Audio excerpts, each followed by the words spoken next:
කොහොමද අපි හරියටම ගොතාගන්නේ කියලා. මම ඒකට මිල්ක් කොටන් සහ 2.5 මිලිමීටර් 2.5 ගෙතුම් කටුව තමයි පාවිච්චි කරන්නේ. පළවෙනි පියවර විදිහට අපි මැජික් රින් එක හදා ගන්නවා. මැජික් රින් එක මේ විදිහට හදාගෙන ඩම්බෙල් 3ක් ගොතා ගන්න. මැජික් රින් එක ගෙතුවා, චේන්ස් 3ක් ගෙතුවා. ඊට පස්සේ මේ මැජික් රින් එකට ඔයා දෙපට පිරවිල්ලෙන් 12ක් ගොතා ගන්න ඕනේ. 1යි 2යි 3යි මේ විදිහට ඔක්කොම 12ක් ගොතා ගන්න. මේ වටේ ඉවර වුණාට පස්සේ අර මුලින් ගොතපු චේන් 3යි අපි ගොතපු දෙපට පිරවිලි 12යි ඔක්කොම 13ක් වෙනවා.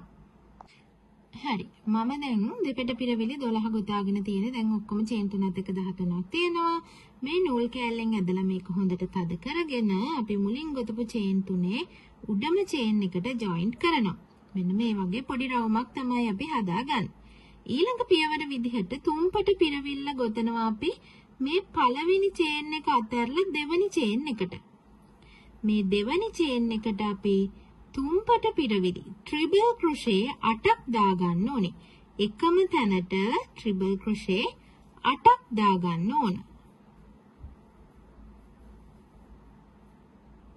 ට්‍රිබල් ක්‍රොෂේ 8න් පස්සේ ඊළඟ චේන් එකට DC එකක් දෙපට පිරවිලි එකක් ඊට පස්සේ චේන් එකට දෙපට පිරවිලි එකකුයි භාග දෙපට පිරවිල්ලක් half double crochet එකයි DC එකයි half DC එකයි ඊළඟ එකට half DC දෙකක් භාග දෙපට පිරවිලි දෙකක් ඊළඟ එකට භාග දෙපට පිරවිල්ලයි DC එකයි භාග දෙපට පිරවිල්ලයි DC එකයි HDC එකයි half DC එකයි දෙපට පිරවිල්ලයි තමයි මෙතෙන්ට එන්නේ. දැන් මේ heart එකේ භාගයක් ගෙතිලා තියෙන්නේ. ඔයගලන්ට පැහැදිලිව පේනවා ඇති.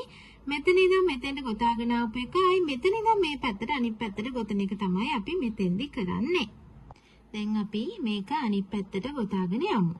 මෙතන ඉවර කළේ half DC එකයි DC එකයිනේ. එහෙනම් මෙතෙන්දි කරන්න ඕනේ DC එකයි half DC එකයි. ඊට පස්සේ ඊළඟ චේන් එකට half DC දෙකක් ඊළඟ චේන් එකට half DC එකයි DC එකයි ඊට පස්සේ එක DC එකක් ඊළඟ චේන් එකට ඊට පස්සේ අපිට චේන්ස් 3ක් ඉතිරි වෙනවා මේ තුනෙන් ඊළඟට අපිට ගොතන්න තියෙන චේන් එකට තුම්පට පිරවිලි 8ක් ට්‍රිබල් ක්‍රොෂේ 8ක් ගොතා ගන්න ඕනේ. දැන් මෙන්න මේ විදිහට අපි ට්‍රිබල් ක්‍රොෂේ 8 ගොතා ගත්තට පස්සේ අපිට පේන මෙන්න මේ වගේ.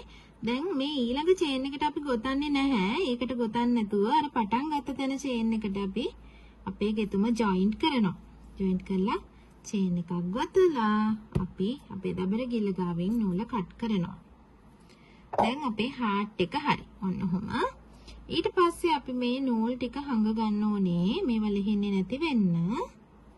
මේ විදිහට නූල් ටික මේවා ඇතුලෙන් හංගලා ගම් දාලා ඔයාගේ heart එක ඉවර කරගන්න.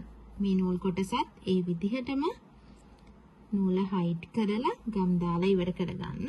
ඔය විදිහට කරගත්තට පස්සේ ඔයාට මෙන්න මේ වගේ ලස්සන heart එකක් එනවා. මේක ඔයාලට ඇඳුම් වලට අල්ලන්න, hair bands වලට, earrings වලට උනත් පාවිච්චි කරන්න පුළුවන් ලස්සන heart එකක්.